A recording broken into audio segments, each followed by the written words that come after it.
Jackson has been hailed as one of the most inspirational women in Louisville, Kentucky. Since 2007, under appointment by the governor, she served as the state personnel cabinet secretary. We'll talk with Secretary Jackson about her life before state government and what she wants to accomplish while she's there. That's now on Connections.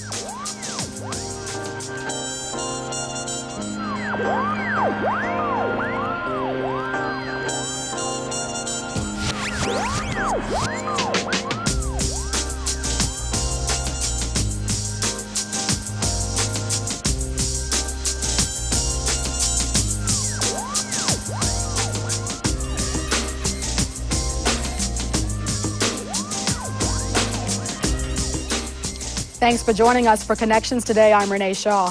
Nikki Jackson has worked as a high-level human resource manager for companies like Norton Healthcare, Philip Morris USA, and Georgia Pacific Corporation.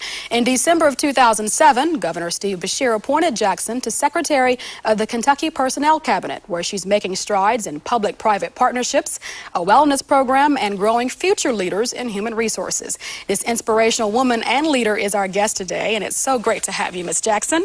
Thank you, Renee. I'm just absolutely thrilled to be here. Thank you for having me. Well, it's good to have you on. There's so much going on in state government, and there's lots of things that maybe the average person could care less about, perhaps, when it comes to how you manage the people of state government. And we'll talk all about that. But I first want to say, as I have to you privately, that congratulations and kudos. When I called you the most inspirational woman, that wasn't just something I came up with, but artist Pat Gallagher in Louisville recognized you and 9 others in Louisville who are the movers and shakers in that city for being the great women that you are. Tell us about that honor and the night that honored you all.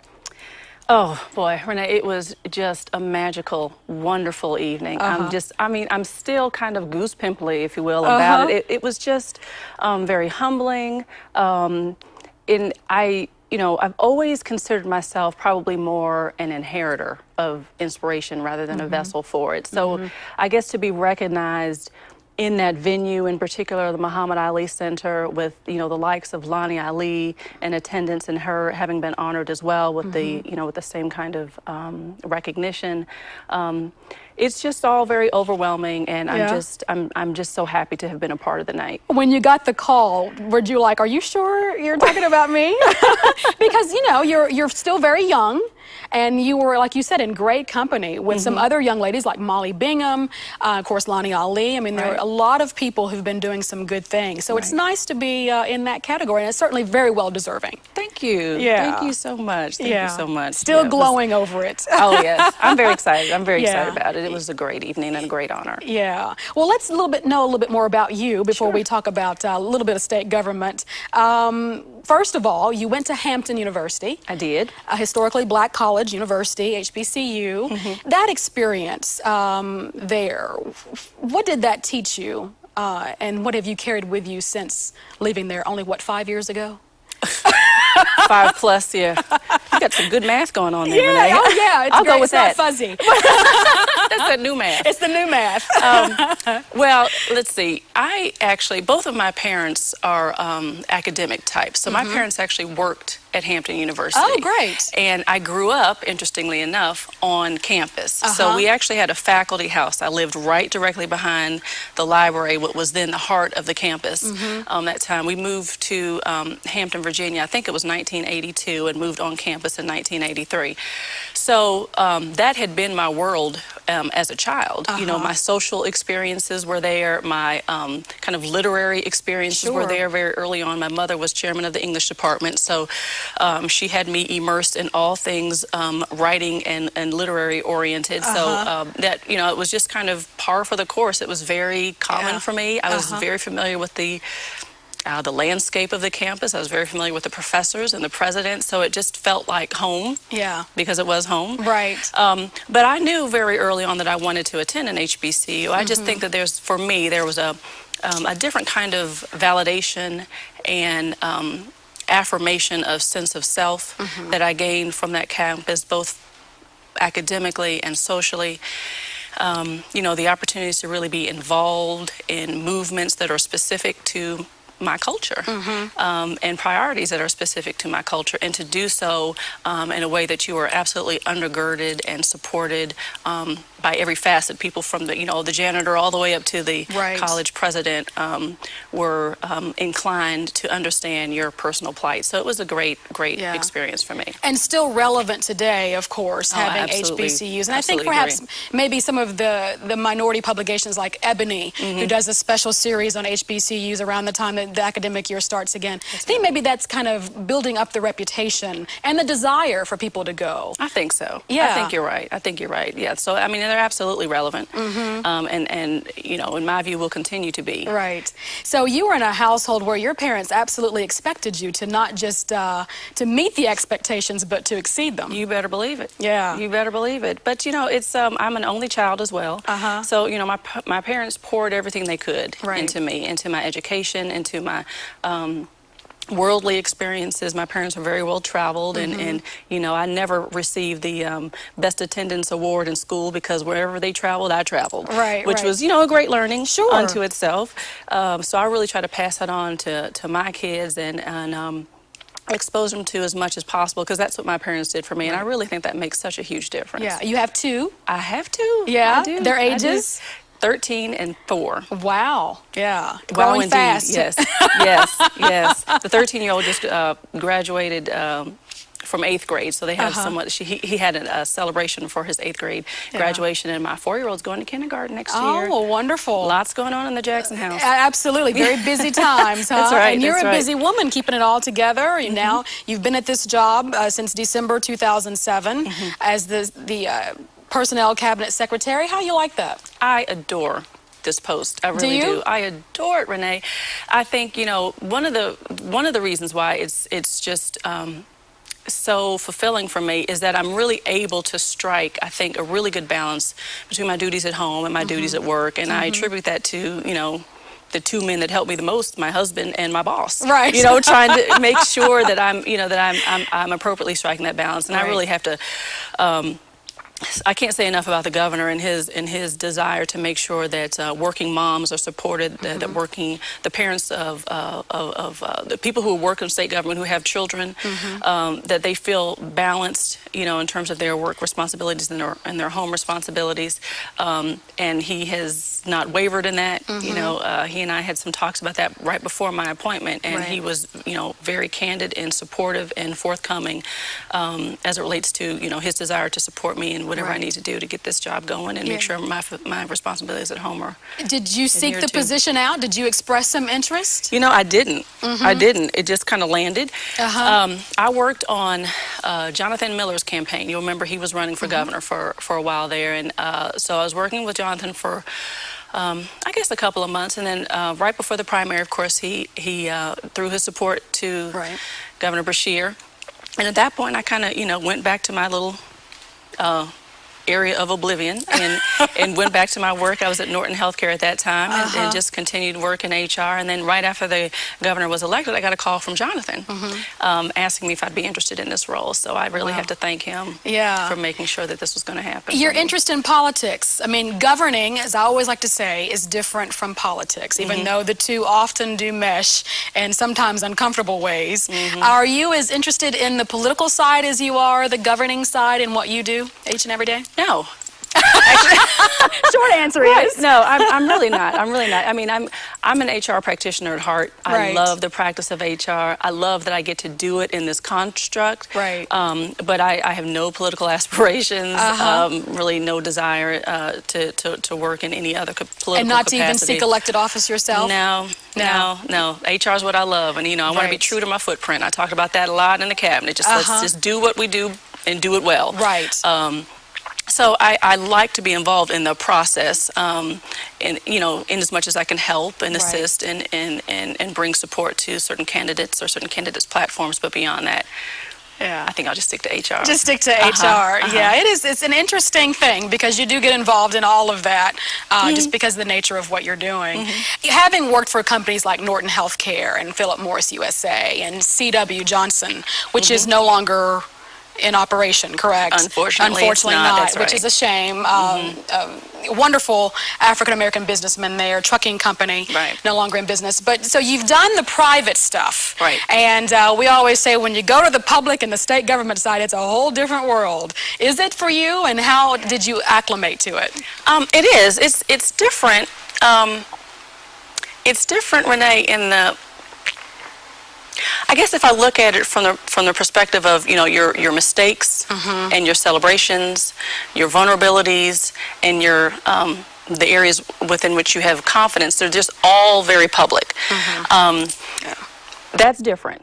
And then you also have many more stakeholders to whom you're answerable. So, usually what I'm used to in the private construct, you have employees, you have your boss, and then perhaps some shareholders or the board of directors. But in the public sector, you have employees, of course, but then you've got legislature, you've got the rest of the executive branch, you've got the media. Right. Yeah. So lots of folks that you have to respond to, and I understand that. I think that's in the spirit of being transparent and very visible and accountable. Right. I think it is important to be answerable to all of those constituencies, but it's just different in that regard. But in some respects, it's very similar. Yeah. Especially now, as you look at the movement, the progression of HR, what you'll find is that a lot of organizations, both private and public, are really looking for HR to be much more of a strategic partner, kind of less focused on transaction-based HR, like let's just do comp or let's just do benefits, but really how can we use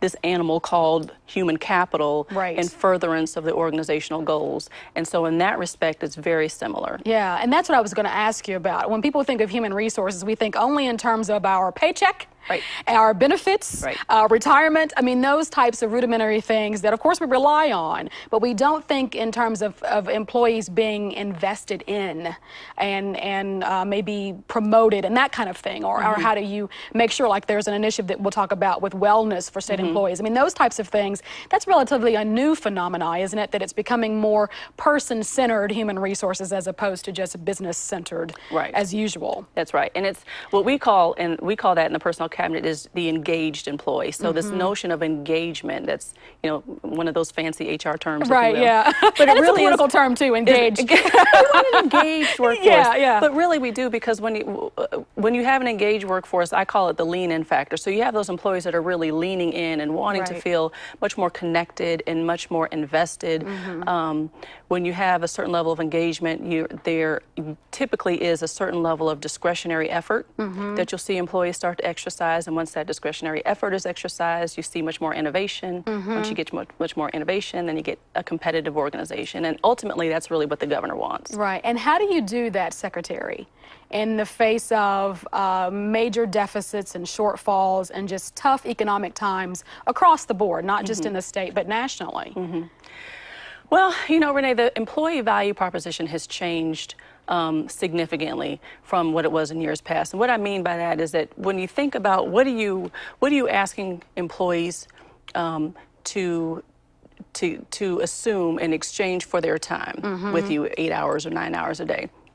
And the HR of old, or the workplace of old, particularly in the public sector, was, we would say, come work for us, employees, because you get great benefits. You're not going to have to pay a lot. And you're going to get a salary increase every year, and it's not going to be performance-based, right? And then when you retire, pensions will just start raining down, right?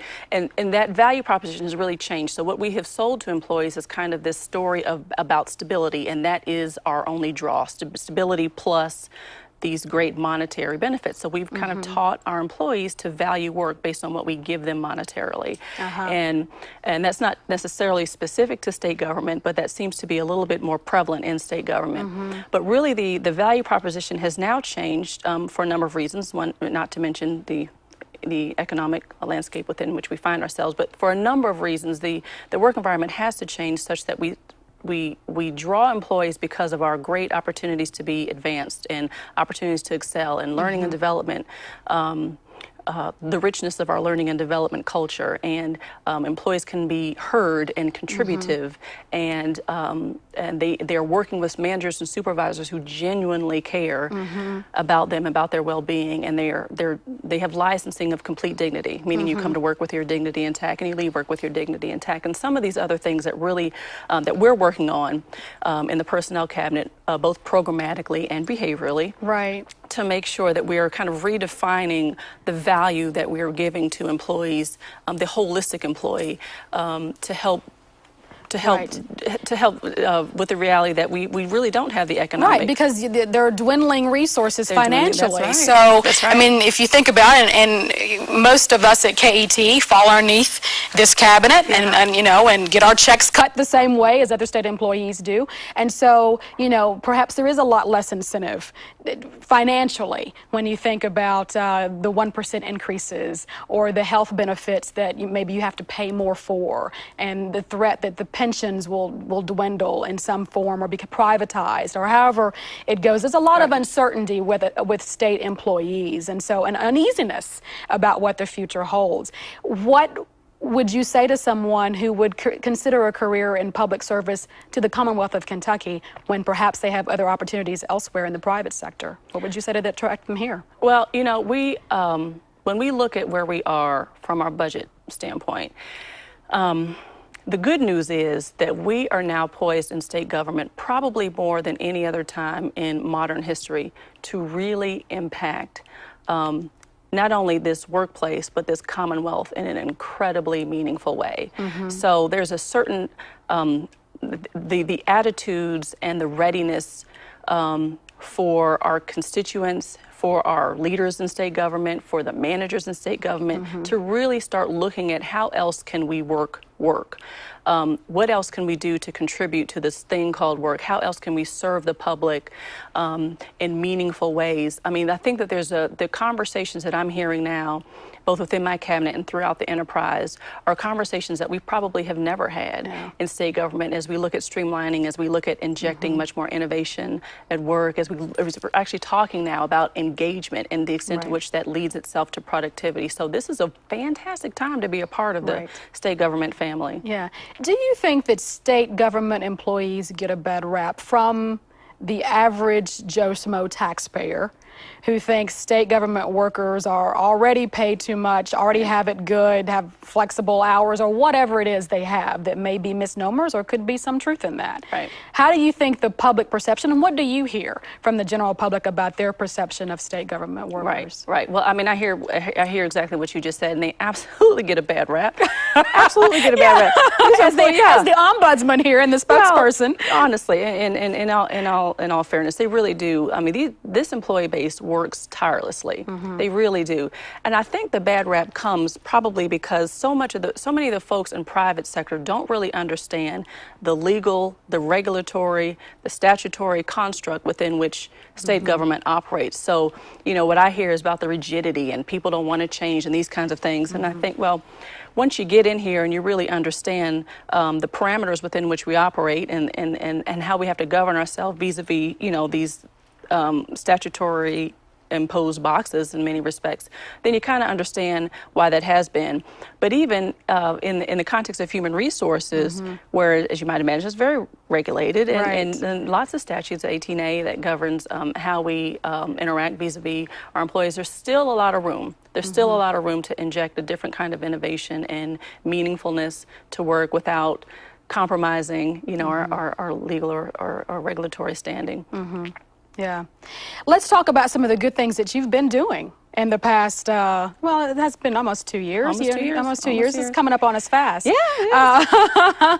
One of the things that that's really going well, I think, is the Journey to Wellness program. It is. And part of that maybe is in reaction to the fact that healthcare costs for everyone, regardless of whom you work for, private or public, you know, that we always talk about how we're going to rein in those healthcare dollars. Was that the reason for the wellness program, or are state government workers needing a little help in being healthier and not taxing the system and so much?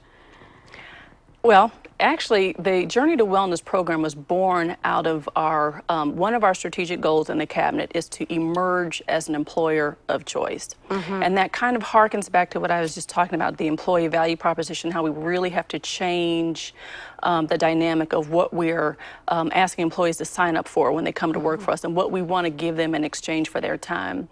And of course, there's a myriad of studies that substantiate the fact that healthy employees are productive employees. But what we're finding through some of the partnerships that we now have outside of state government in the HR construct like SHRM or the University of Kentucky. And SHRM is? Sorry, Society for Human Resources Management. And then we also have partnered with the Institute, University of Kentucky's Institute for Workplace Innovations.